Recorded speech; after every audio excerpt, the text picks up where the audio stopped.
Hey guys, so welcome back to your next lesson. So today we'll be finishing off this chapter with the last few properties to talk about.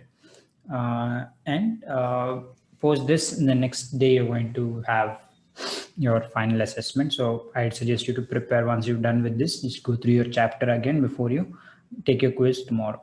Okay, so today we are going to be talking about two major things. The first one, we'll talk about something called electronegativity.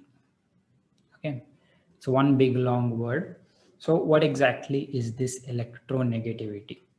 Okay, so before we came to this topic, we saw two topics, right? We saw something called ionization energy, and we saw something called electron affinity, right? Or electron gain enthalpy, right? So these properties we talked about for individual atoms. If you remember, I said that these are only for neutral gaseous state atoms, right? You take that isolated one atom and you remove or add electrons.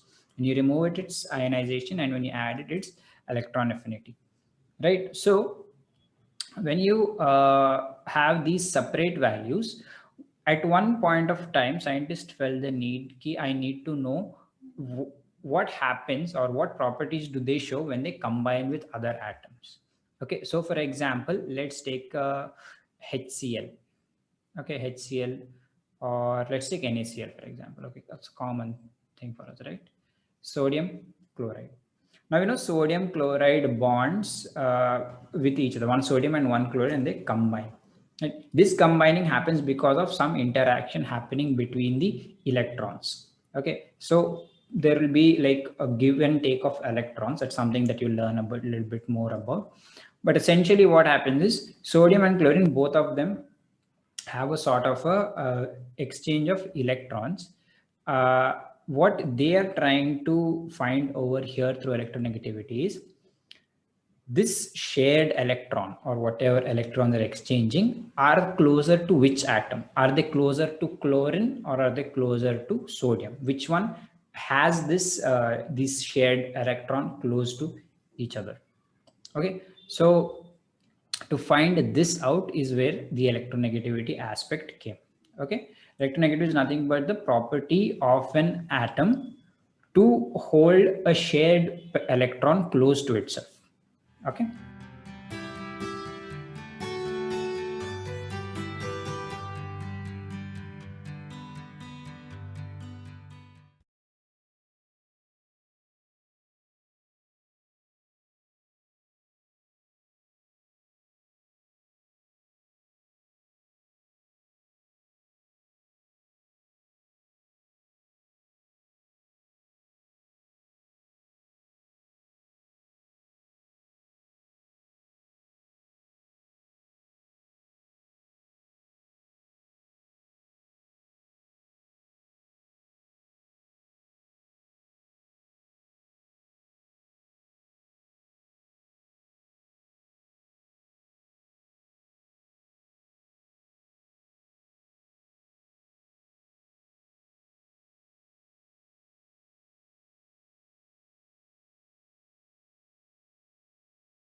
Now, he found an expression for this electronegativity, but he had to start somewhere, right? So he mentioned it as the bond strength.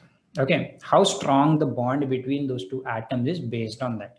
So he started with hydrogen bonds, okay, and he took that as the baseline. Whatever he compared after this is compared to the hydrogen bond. Like for example, if you remember, we spoke of carbon also, C612 atomic weight AMU. We took that as the base, and everything is just in terms of how many times more it is. So hydrogen's bond strength was taken as, I think, 2.2, and anything that succeeded after it was in just multiples or just comparison to hydrogen bonds. So now the question is, how does this electronegativity change in a periodic table? When you go left, right, top to bottom, what happens? So we're just going to look at the same thing down a group across a period. Okay, so I'm going down from top to bottom. What is happening to this electronegativity? Is it increasing or decreasing? Right? If we go down, for example, from hydrogen all the way to rubidium, cesium, and all of these. So what's happening here is, overall, since the size of the atom increases, it doesn't have that much of a strength to keep the electron close to it. The attraction decreases. That is a major factor that counts over there, among others. So we can say that since the atoms are getting bigger, as you go down, the electronegativity will decrease. Okay. Since it is a measure of how much attraction over the shared electron is, or the new electron is there, that is electronegativity. As we go down, it's going to decrease simply because the atoms are getting bigger.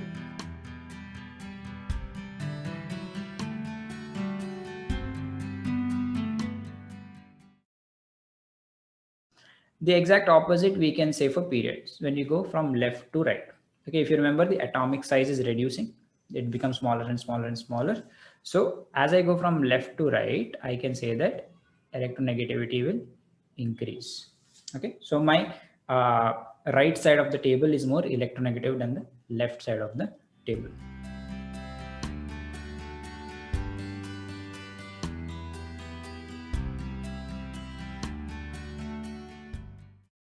Okay, now we can also correlate this to the elements being metals and non-metals. Okay, so I can say metallic and non-metallic properties also. So if you see, on the left side we have metals on the left starting part of our table, where we have sodium, we have potassium, we have calcium, we have magnesium.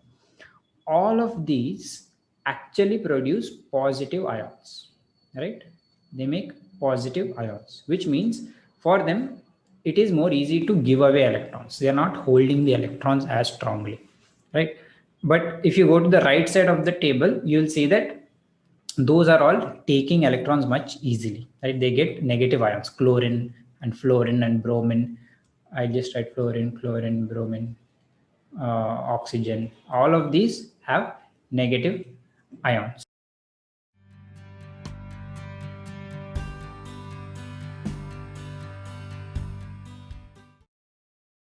So non-metals are more electronegative and metals are not electronegative. For metals, we actually use a different term. We say metals are electropositive. Okay. And we say non-metals are electronegative. And again, it simply comes down to the size also. Non-metals have smaller atoms. Smaller atoms are more electronegative. They'll hold that electron much close to themselves than metals can. Okay.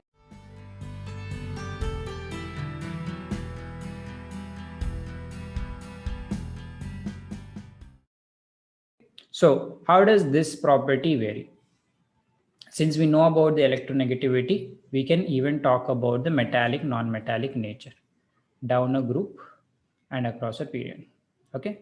So if I'm going down, since when I go down, I can say that if electronegativity is decreasing, it means they're becoming more electropositive, right?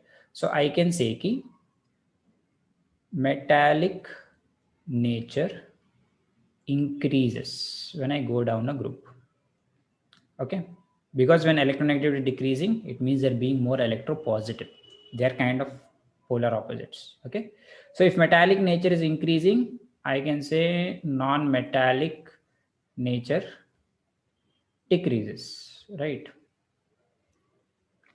So down a group, if I go, metallic nature will increase, non-metallic nature will decrease. What about left to right? Okay, when I go from left to right, I know that in my periodic table, as we see here, I start with metals, I go towards non-metals, right? We know that if we are going towards non-metals, means our electronegativity is increasing, right? So I can also say ki my non-metallic nature is increasing and metallic nature is decreasing.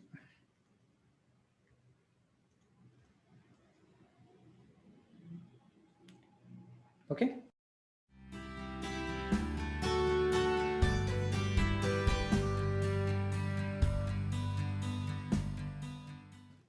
So if one increases, the other will automatically decrease. So you can look at it two ways here. Metallic nature increase means electropositivity increase. Non-metallic nature increase is electronegativity increase. Again opposite. If non-metallic nature is decreasing, electronegativity decreasing, metallic decreasing, electropositivity is decreasing. Okay. But generally we talk about electronegativity only, not electropositivity. It's just a term that we have as electronegative and electropositive. All right. So I hope this you understood this part. I'll stop here for now. If you have any questions, doubts, please drop them in the comments section below. And like I said, this is the last topic. This is the end of your chapter. So go ahead and please, just study and refresh all of your old topics, and then come back tomorrow for your final assessment. Okay. Thank you so much, and I'll see you in the next class.